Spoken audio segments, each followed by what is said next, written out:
Hey everybody, this is Paul. Hey, I'm just gonna kind of show you guys. I know that this time of year, I really enjoy it because of the testing and everything else, but getting to hang out with all my other teachers. But it's kind of one of those years whenever you don't have to do the grid books and stuff, you kind of fall behind. I was gonna show you what I do with some of my trouble students. Um, this is my student Alex. He's I mean, his family just kind of split apart. He's went through some really rough times, definitely behind, but he's a kid I've had it before, and I know that my methods might not be for everyone, and if you can glean something from them, it's fine. But Alex is one that I'm definitely worried about not matriculating, not going on. And if that happens, Epic will withdraw him. He's re-enrolled, which is a positive, which means if we can get him to matriculate or move forward, we can work in June. So what I have in here is I have kind of his plan that I've came up with or developed for him. Okay, and I try to make it pretty simple. What I try to do is just try to get him. He's got to get forward in all of his paces. He's really kind of far behind. Here's this pacing guide we put on here. It just kind of shows him where he's at. If we look at his paces, he's not terrible, but he's definitely not where he needs to be. Actually, well, that geometry pace is way off because he's actually working in teaching textbooks and not even on there. So that's one from the semester before. But he's definitely fallen off, but we can bring him back. And so what I have on here is I put his pay. I just paced him out for 7 weeks, what he needs to do every week to get him up there. Perfect would be 100, but he might not make it there. And this is something I kind of struggle with as Preston's his brothers. I kind of struggle with it when I first started my first year, especially. I wanted to be 100%, but remember this is standards mastery, so that means they've mastered 100% of the standards. So they're hitting 70% of the standards. They've actually covered more than they probably did in brick and mortar because they got to get a 70 to get to go above and beyond. And this, in my mind, that's how I kind of justify it. But the main thing is we just got to really get him through. Like I said, here's his pace. I put 90 with a 90 as an A, 80 with a 90 as a B, 80 with an 80 as a C, and 70 with a 70 as a D. And that's kind of the end goal that we want to get him towards. What I will do also is I come back through and I get a little bit closer. What I'm going to do is I'm going to come back and make him a special deal.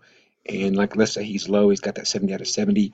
I can throw in some. I usually throw in like blue ribbons on study hour, and he do one equals basically 1 point, and we can bring him up from there. So if he does 10 blue ribbons, that'll bring him up 10 points. That'll bring him up a letter grade. Some of them take advantage of this. Um, the danger of the whole month of April and not being able to get in your grade book every day is sometimes they fall between the cracks and they get behind. Um, they tend to kind of wake up about now and realize that the semester's coming. You just really need to kind of hound them and tell them the semester is almost here. We got to come up with a plan. That's what I like to come up with this. I used to do it on paper. Now I'm putting them up on the sites. If you have any questions about the sites, I'd be happy to share it with you. It's a lot to originate, but to kind of maintain and keep up, it's not that bad. And also, it seems to be working. Um, Also, just kind of something to think about. Now would be a good time while you're sitting down at desk a lot is get all your map testing scheduled. My wife does that. She's the driving force. She's the brains of the operation. Um, but like I said, I put options on here, and Stead down is definitely a way to get through a lot quicker. Okay, we got about 7 weeks, which is a great place to kind of remind them because literally they can close if they can close out a course a week, they can get done. He's gonna have to work on math, okay, in teaching textbooks, and he needs to do one a day because he's falling really far behind in that. I don't think it's a bad idea to scare him right now and let him know, hey, you're on the path to not matriculate, and that definitely will wake him up. You'll see a big push forward. Um, Benchmarking is really hectic. Just get in there and get it done. Anyway, if you have any questions, just reach out. I don't know if this will help you. Everyone's a little bit different. Like I said, this is that important time of year we need to kind of get them going. We got about 2 weeks left in the state testing, and there's a huge difference between the 7 weeks and 5 weeks. We want to hit them when there's still enough time for them to see a little hope and think they can get it done. This is what I call kind of the wheeling and dealing time. Like I said, blue ribbons are a great way to do that. In computers, I try to make it as simple as possible. There's Allison, there's some other courses, but the simplest one, that middle school tech course in the U.S. programs, they got like 16, I think, blue ribbons, or maybe it's 14. I think it's 16. I haven't updated that, but blue ribbons on there, and it's not a bad little course. He's sitting about 50%. So if he knocked out 10 of those, I think I'd feel pretty good about letting him get some credit for that course. His government course is kind of the same way.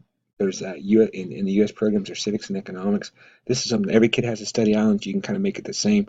If you make deals with them, just make sure you get it somewhere that they can see it and you can see it, because it's difficult to keep track of a lot of times. Um, anyway, reach out. Hope you guys are doing great. Gold diggers forever.